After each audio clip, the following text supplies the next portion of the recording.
Welcome to Pretty Lies and Alibis. Let's seek the truth and travel the long road to justice together. What you know, Alibiers, welcome to another episode of Pretty Lies and Alibis. I'm Gigi. Hope you're having a great Friday. The weekend is here. I hope you have some fun plans. Are going to have a relaxing weekend. I'm not. I got a lot to do. Kids are getting ready to go back to school. And you guys really loved that episode I did yesterday about what Lori might be facing going to Pocatello Women's Prison. So I'm in contact with my contact who is in an all-female prison in California. She's given me a lot more insight into other things. Some prison hacks. Like I said, we've done this before. This is more going to relate to Lori being a high profile inmate because the contact I have is in there with a couple of very high profile inmates, including Diane Downs and the mother of Gabriel Hernandez. So she has seen what has happened with these two women. And so expect some more episodes next week. If it's quiet on the other fronts, we'll dive back into this and get a little bit more specific about day-to-day life and things like that. And just want to thank everybody for your donations and your kind words. You guys are the best. I have the best listeners ever. And a big thank you to Russell, who is a local there in Idaho Falls, for this amazing Moldavite necklace. I love stones. As you see, I wear a lot of them. I have them all over my house. This is a protection stone, and it was a very thoughtful gift. So thank you, Russell. It was very nice to meet you. We were able to connect there, as I was able to connect with a lot of alibiers and a lot of people who know me from Law and Crime. Big hello to everybody. Always a pleasure. CrimeCon next month. I'm going to be there at Law and Crime's table. So if you're planning on being there, please stop by. I'm going to have some goodies for alibiers there at the table. Would love to shake your hand, give you a hug, and thank you in person for supporting this podcast because y'all mean a lot to me. You really, really do. All right. Music fact of the day. Joan Jett and the Blackhearts. Love Joan Jett. They are very famous for their hit song, I Love Rock and Roll, among many others. But I Love Rock and Roll was actually a cover that Joan Jett and the Blackhearts performed. It was originally done by an English band called the Arrows. Joan Jett would go on to make the song famous, hit #1 on the Billboard charts, and would be ranked by Rolling Stone magazine as one of the best 500 songs of all times. And it's been covered by everyone from Britney Spears to Miley Cyrus. So good song. I have not watched the movie about her that was put out a few years ago. I should do that this weekend. So we're going to jump into Rex Heuermann, although this first part, Rex Heuermann has not been named, but you kind of put two and two together. Maybe we're getting to something here. Who knows? Speculation on my part, but New York investigators gave a presser on a woman named Fire Island Jane Doe, or Jane Doe number 7, on April 20th of 1996, which 27 years ago. It's been a while.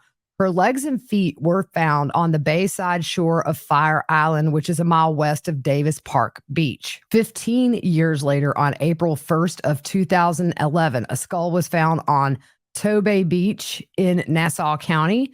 Those remains were found following the discovery of the remains of Jessica Taylor and found on the same day as the remains of someone known as Peaches. She was found on Jones Beach. In July of 2011, the skull and the other remains that were found years earlier were linked by DNA. She was believed to be working as an escort at the time of her disappearance, and there were no missing person reports filed at that time. But in August of last year, 6 months after they formed the Gilgo Beach Task Force, a DNA profile was developed from the remains. And in September of last year, using genealogy, she was identified as Karen Vergata as the Fire Island Jane Doe. In October of last year, they got a buccal swab from a relative of hers, confirming those were, in fact, the remains of Miss Vergata. Around the same time, they were beginning their grand jury investigation into the Gilgo 4. No charges are filed at this time. They will continue to investigate this, and no comment on any suspects right now. But speaking of Rex Heuermann, he was back in court on Tuesday. I was traveling when he was in court. Those in attendance said that he had a very icy stare, and he was scanning the attendees as if he was looking for somebody. He did not speak during that hearing, and his lawyers were given 8 terabytes of discovery. That is a ton. Some of the families of the victims were in attendance. His wife, Asa, was not. In fact, his wife, Asa, has spoken out to the New York Post saying, "My children cry themselves to sleep." I mean, they're not children. They're grown adults, but they're my children. And my son has developmental disabilities and he cried himself to sleep. We did get another chair out from the basement and upstairs so me and my son can sit and talk. He's so distraught and doesn't understand. And as a mother, I have no answers for him. She said the house was in total disarray, as you can imagine, after the 12-day search warrant was executed. She said she could barely find a chair to sit in. There were no beds to sleep in, and the bathtub had been cut up. I'm putting photos on YouTube, by the way, of these pictures. If you are on YouTube watching, please hit subscribe and hit the like button. It is a quick way to support the podcast. I appreciate you. She said that as a family, they are taking inventory of what investigators confiscated as part of that search warrant. Legal analyst Joey Jackson told CNN it's not normal because it's not every day that you have a serial killer. In terms of searching the home and tearing it apart, police have to do their due diligence.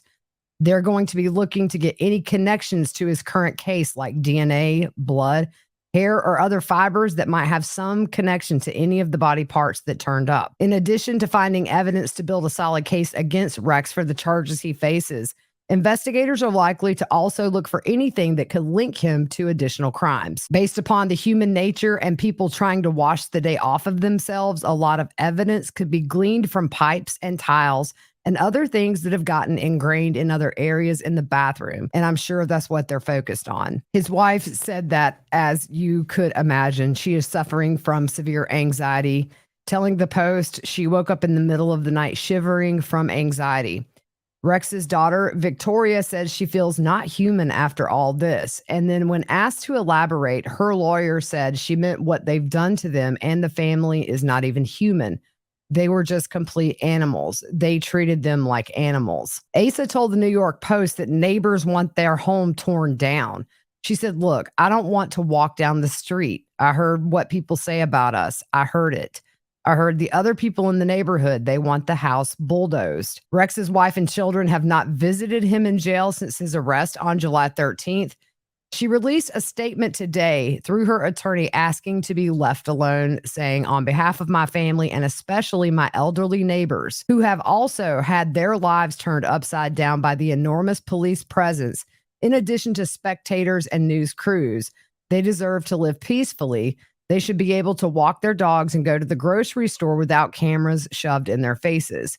I'm pleading with you all to give us space so we may regain some normalcy in our neighborhood." Asa is getting support from the daughter of a notorious serial killer, the happy face killer, Keith Jasperson, who confessed to murdering 8 women. Melissa has started a GoFundMe, and I'm going to read the description here. This money will go to Asa. It says, "Hi, I'm Melissa Moore. People may know me as the daughter of the serial killer known as the Happy Face Killer, captured in 1995. My mother and my family were and are victims. We did not know about his double life. I've waited to create this GoFundMe as I didn't want to offer support if she would not want it. I needed Asa's consent. Today, I have an opportunity to use my voice to help Asa, who isn't in a place to speak about the terror and horror she and her family are experiencing at this moment. While people may assume Asa has the funds to start a new life, the assumption is just that. We don't know the financial and verbal abuse she may have suffered. In solidarity, I kindly ask that you share this link on social media, make a comment of support, or share $1 or more if you're able to.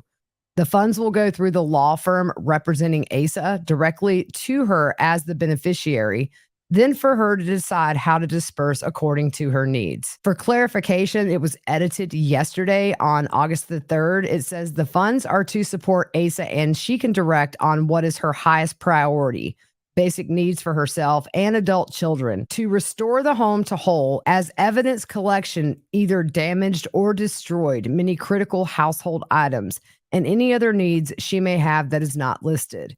Your comments of support will be shared with Asa.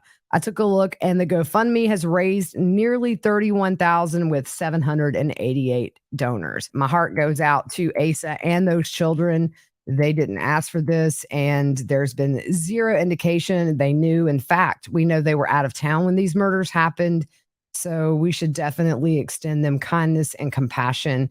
And I'm not going to report on anything that doesn't come from Asa herself, just out of respect. I feel like with her son, especially, that has to be challenging to be his mother at this time of such high stress, her personal stress, her daughter's stress. Since she did speak out, I was comfortable putting that out there. Prosecutors say this is just the beginning of a very lengthy criminal investigation, saying this is a 13-year-old case.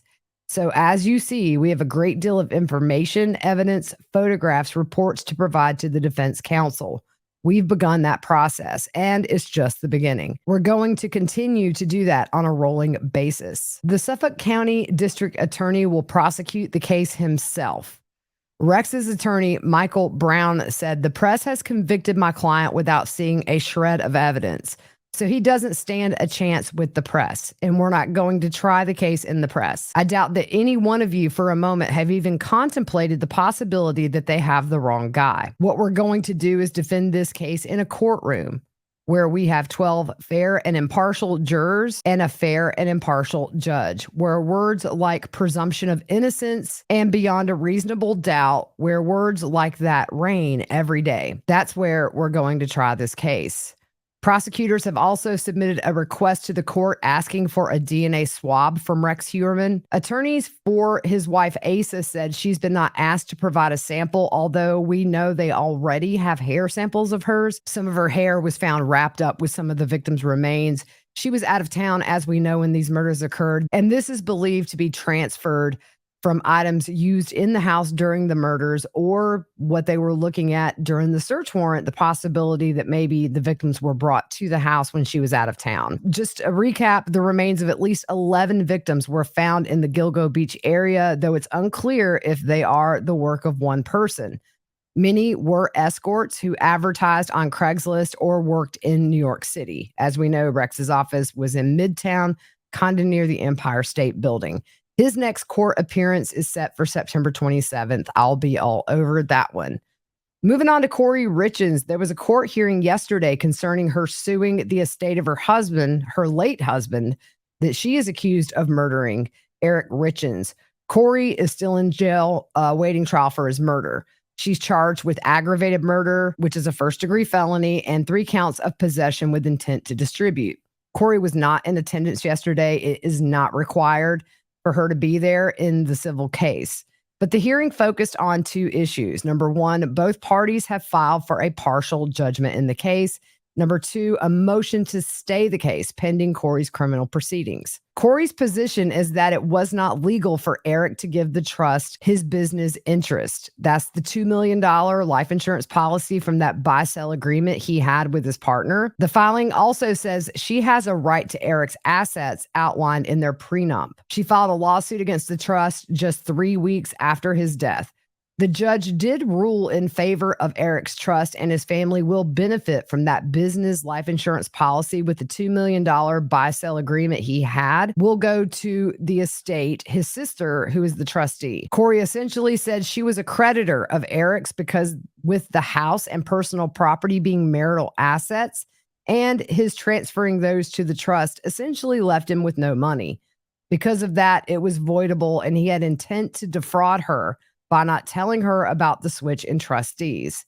The judge disagreed that Kouri is a creditor to Eric and denied the motion for partial summary judgment. Eric's family attorney said, in this case, the real property transferred from being owned by Eric to being owned by the trustee of his trust.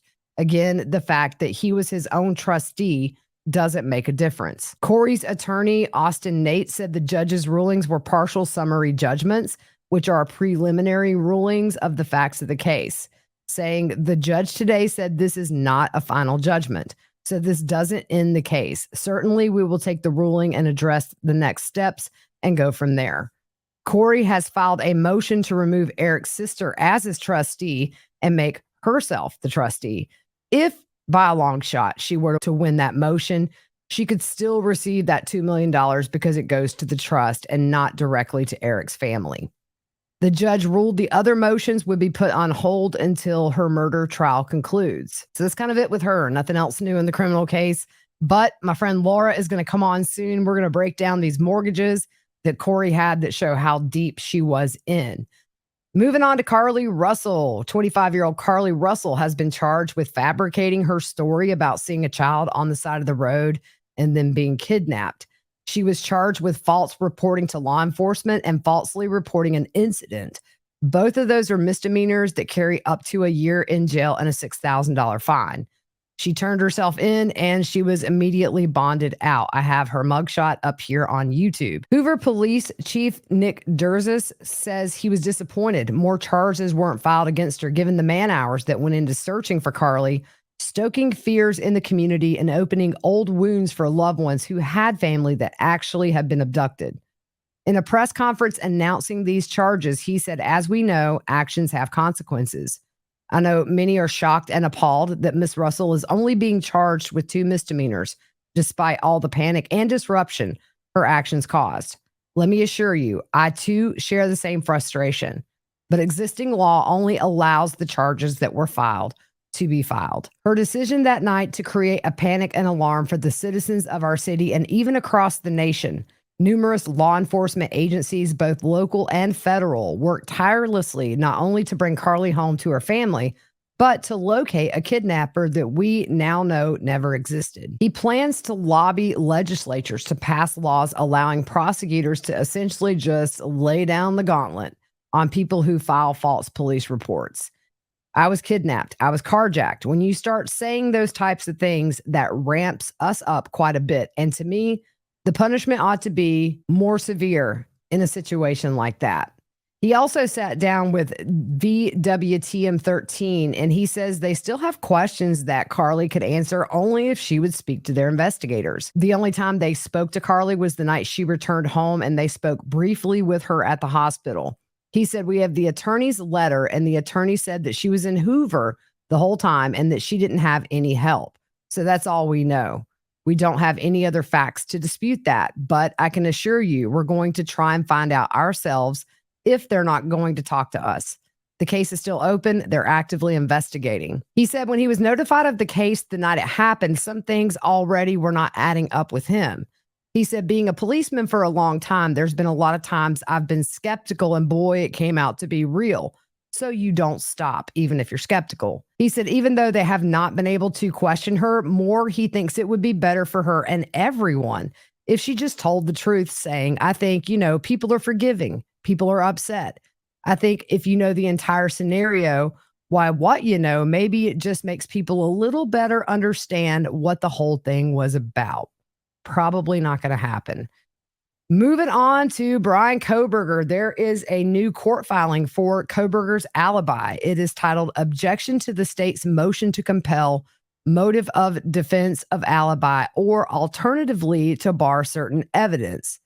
The filing says that Idaho law requires an alibi disclosure of a specific location with a specific location and a witness to testify to. Mr. Kohberger may remain silent yet testify that he was not at 1122 King Road on November 13th, 2022. In an abundance of caution and recognizing the court has the authority to exclude witnesses, Mr. Kohberger has indicated he anticipates corroborating witnesses. Mr. Kohberger has a long habit of going for drives alone. Often he would go for drives at night, and he did so late on November 12th and into November 13th, 2022. Mr. Kohberger is not claiming to be at a specific location at a specific time. At this time, there is not a specific witness to say precisely where Mr. Kohberger was at each moment of the hours between the late night into the early morning of November 12th and 13th. He was out driving during the late night and early morning. Counsel for Mr. Kohberger is aware that case law broadens the definition of alibi with the statutory requirements of a specific location to more broadly include disclosure of information that tends to state the person claiming alibi was at a place other than the location of the offense. Mr. Kohberger has complied to the extent possible at this time. Corroboration of Bryan Kohberger not being at 1122 King may be brought out through cross-examination of the state's witnesses. At this time, Mr. Kohberger cannot be more specific about the possible witnesses and exactly what they will say. The defense has been hampered by the state's own choices. The state chose a secret grand jury rather than the planned preliminary hearing. Had the state moved forward with the preliminary hearing, the defense would have had the opportunity to develop testimony through cross-examination and witness presentation. Instead, the defense has only received on July 7th, 2023, a copy of the testimony the state chose to elicit. Review of such is underway. The defense has had to obtain investigative material from the state's investigative counterparts, the FBI, through an order compelling the state to provide such materials. The state made draft disclosures just 2 weeks ago. The sufficiency of these disclosures is currently being analyzed. Corroborating of Bryan Kohberger not being at 1122 King may be brought out through expert witnesses' presentation. That analysis is underway. The defense has been diligently working to analyze relevant discovery materials and conduct its own investigation. Notably, the defense has had to obtain a court order to receive relevant discovery materials. That delay hampers the defense investigation. The defense acknowledges a vast amount of discovery has been provided. Discovery is received on nearly a weekly basis. The defense reviews and acts on the discovery as quickly as possible, including making appropriate supplemental requests for discovery. The state's motion is an attempt to force the defense to open its work product files and let the state peek inside. The state has stated all that can firmly be stated at this time.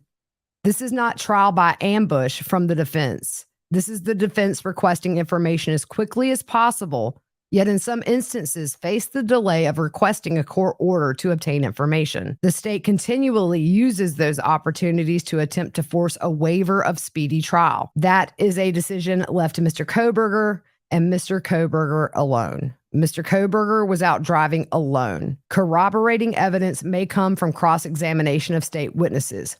Corroborating evidence may come from the presentation of defense experts. Mr. Kohberger is aware of and will comply with his continuing duty to disclose information. The court may exempt Mr. Kohberger from further inquiry. Mr. Kohberger requests such an exception at this time. Continued inquiry at this juncture delves into his case investigation as well as protected work product. In support of an exemption, Mr. Kohberger is prepared to provide further details in an ex parte hearing with the court. There was also a motion to dismiss the indictment against Bryan, saying jurors on the grand jury were incorrectly given lower than necessary standard of proof to indict him. Jay Logsdon, who is a chief deputy of litigation for the public defender's office, says in the motion the Idaho Constitution and state law say a grand jury's standards of proof should be beyond a reasonable doubt. Let's just say if his attorneys were to succeed, they would overturn a long-time Idaho law that says the standard that must be met to support a grand jury indictment would make a new standard to be beyond a reasonable doubt and not the current standard of proof to probable cause. Retired Idaho Supreme Court Chief Justice Jim Jones says it's a long shot for Kohberger's attorney, saying it's hard to flub a grand jury. There's not much you can do to screw up the process. I don't think he has any chance of success. So I wanted to catch up on some of the cases that we've been following. And I'm very interested, of course, with the Rex Heuermann case. I really want to dive into the Portland, Oregon serial killer case as well next week. So I'm going to work on that. If there are any live trials being streamed next week that you're interested in me covering, shoot me a message, email me. All my links are in the description. And I'm always willing to pick up a trial that interests you guys.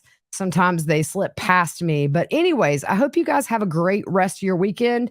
And I will see you again soon. We may jump right back into the prison acclamation for Lori Vallow as my contact feeds me information. She is talking to other women in that prison, getting their take on what Lori could expect. So not just her opinion. We're going to get some more people who have been in there for decades, who have seen it all. And if anything big happens, of course, I'll jump on that. But A lot of people are very interested in what this process is like. It's a unique perspective of a firsthand account of a first timer, like the person I know, going to prison for the rest of her life.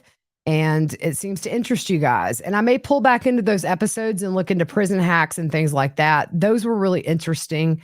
We did those when the podcast was still pretty small. And we have a lot of people who are interested in this because it's Lori Vallow. And we just did that sort of as a series on its own. So I may pull from that and incorporate some things, but a lot of new content coming from my contact about this very issue. And we will definitely stay on top of everything. As you know, Arizona wants Lori. And the interesting thing, I think I mentioned it, is that the charge now is first degree murder premeditation, not the conspiracy.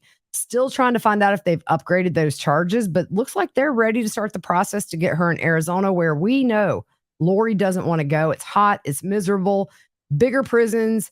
And even though she's at Pocatello, which is not a pleasure cruise, Arizona prisons are much worse. So I'm staying on top of all of it for you. Have a good weekend. I will see you Monday, if not before. All right. Have a good one, y'all.